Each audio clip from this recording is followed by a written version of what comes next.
Anthony Grassi here for College.town at the 2026 NCAA Convention. Happy to sit down with American Southwest Conference Commissioner Leslie Schuemann. Leslie, thank you for joining me today. Thanks so much for having me. So we'll start with, you are still fairly new to the role. I am. What was it about the ASC that drew you to inquire about about the role, going through the search process, and then ultimately getting the job?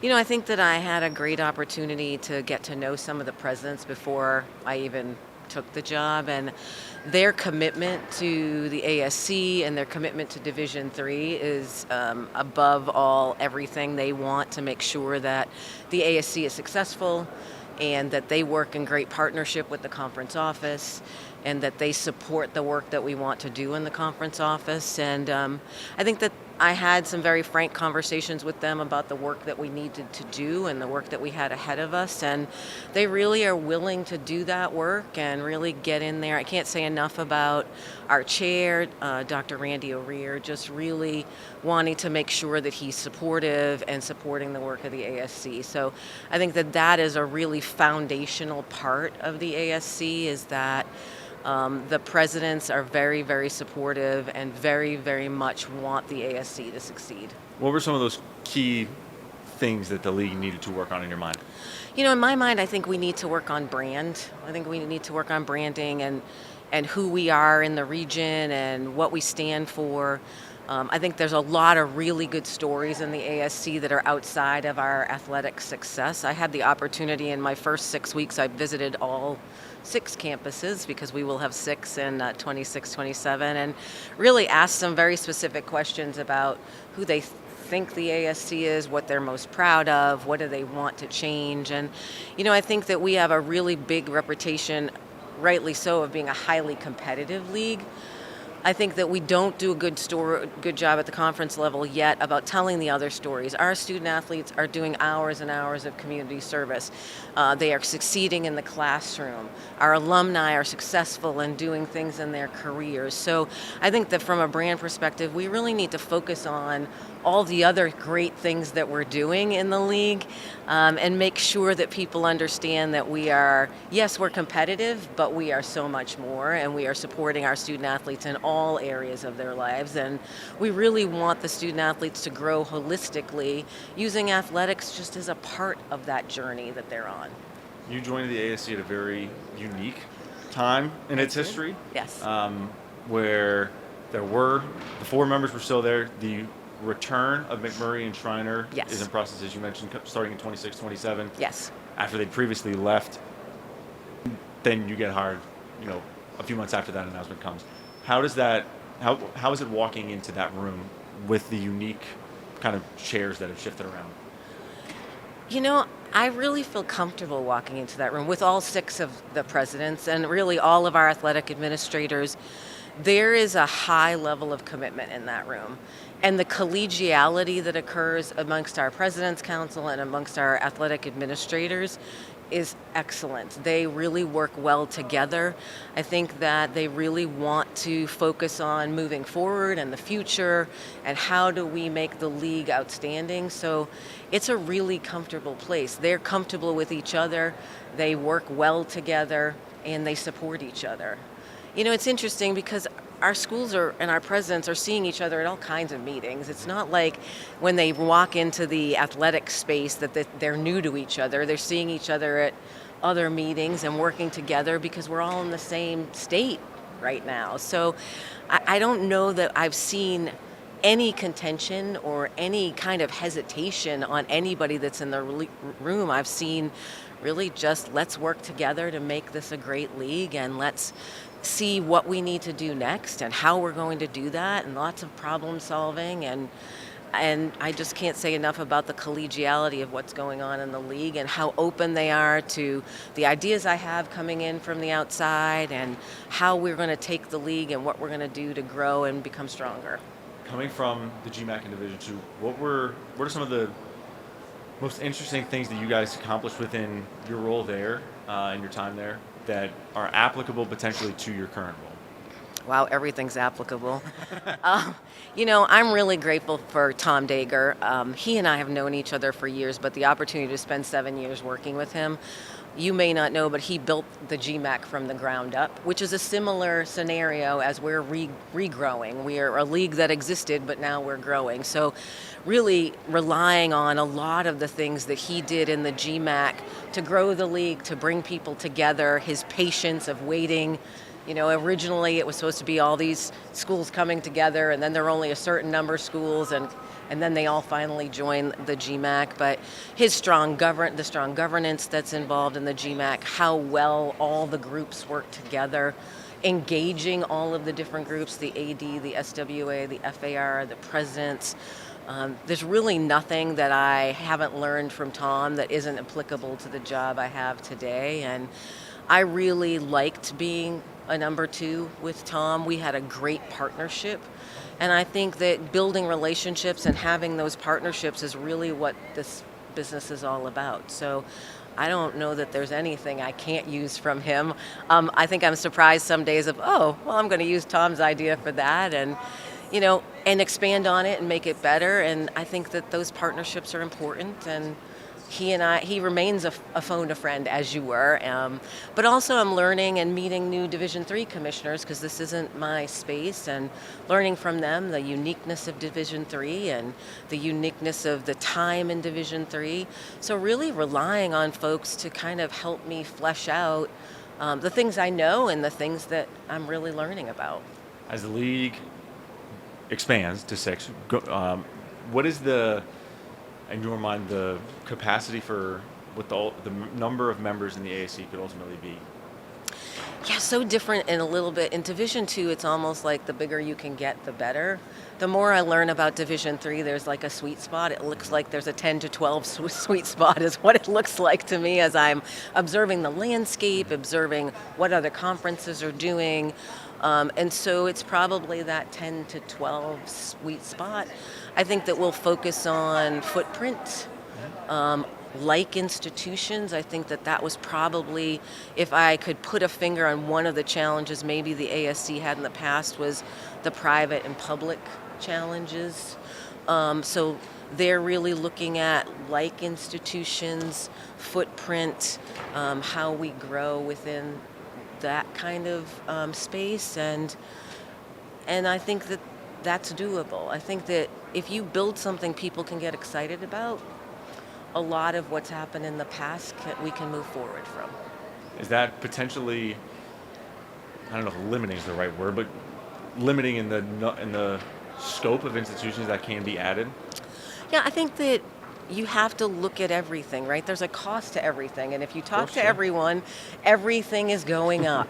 So footprint matters. Of course. Footprint matters when we're looking at our student athletes out of class time, when we're looking at the amount of time they're spending on a bus, when we're looking at the expense to travel them. And so you can have this ideal in your mind, and then we'll see kind of what happens.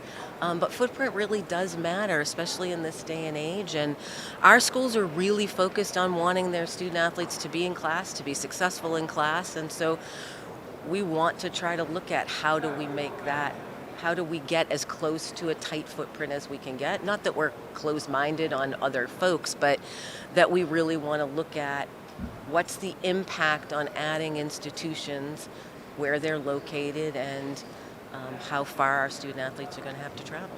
As you transition, continue to learn more about the league, get more ingrained in everything, what has the initial transition process been like, and what does the next 6 months to a year look like for you as you probably try to set your path, set your vision for what the conference will become?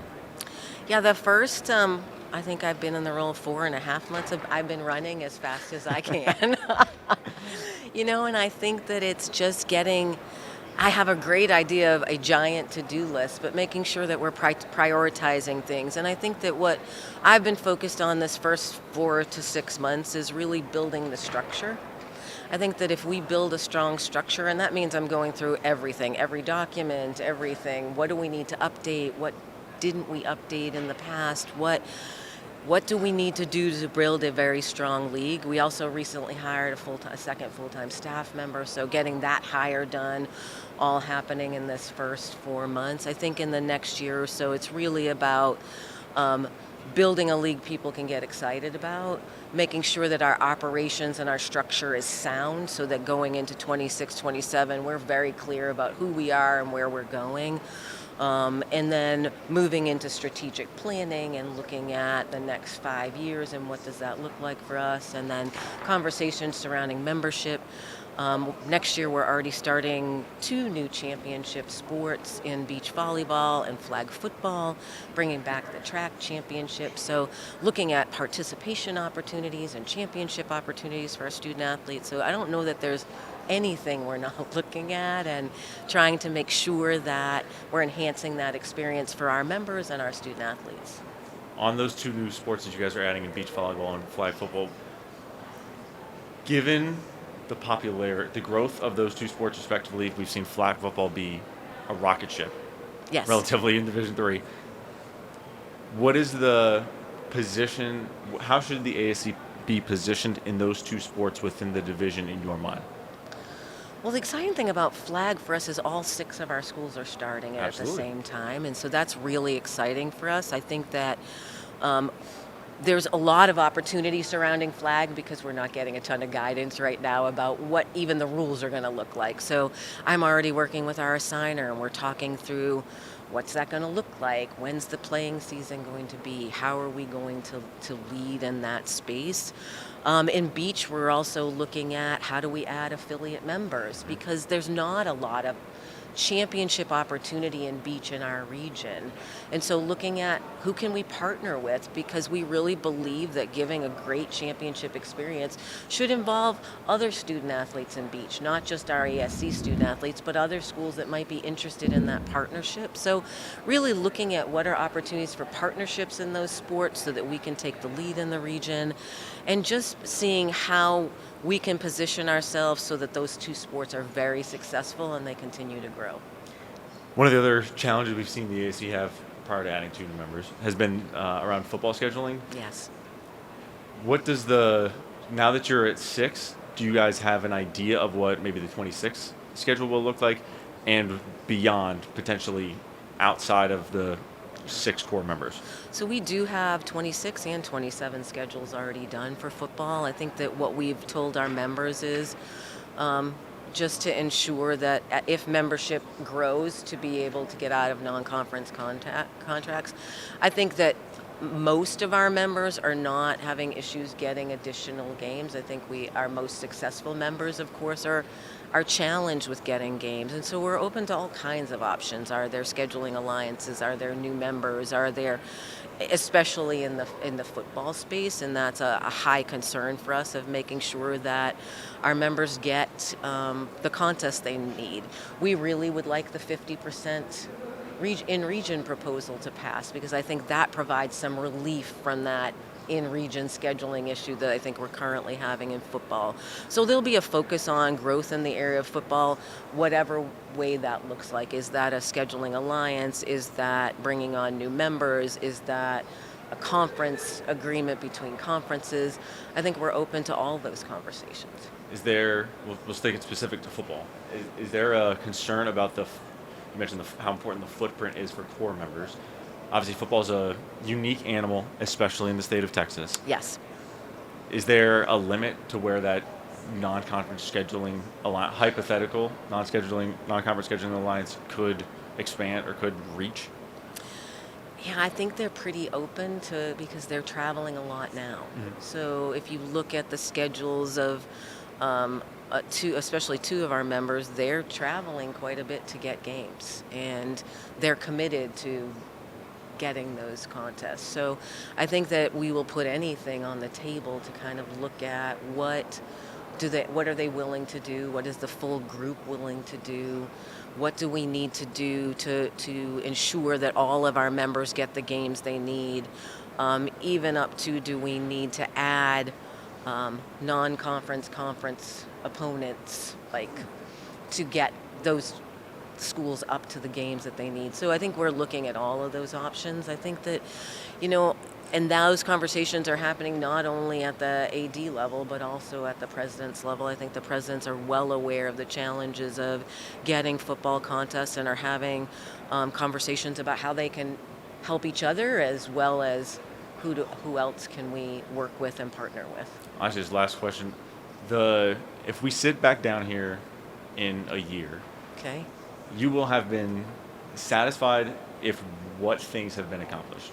And I imagine that list may be able to fill this notebook here. It's a big, it's a big book. I don't know that it's in my nature to be satisfied. Okay. So I think satisfied maybe in 5 years. In 5 years, if the league is exactly where I want it to be in regard to membership, in regard to operations, in regard to staffing, maybe I'll be satisfied. But to me, I'm always grinding, like looking at and keeping in mind that what we do matters to our student athletes, and we've got to keep working and doing our best every day for our student athletes and making sure that in some sense we're never satisfied, that we're always looking at how we can make that experience better, how we can partner with our universities so that they have the best opportunity to provide our student athletes with a great student athlete experience. And I think that that's what keeps me going. That's what's exciting about this business. And, you never know what's going to happen in a year. College athletics is ever changing. So I wish I could tell you what I would be satisfied with in a year. Well, a lot to look forward to for the ASC. Leslie, Yes. thank you for joining me today. Thanks so much.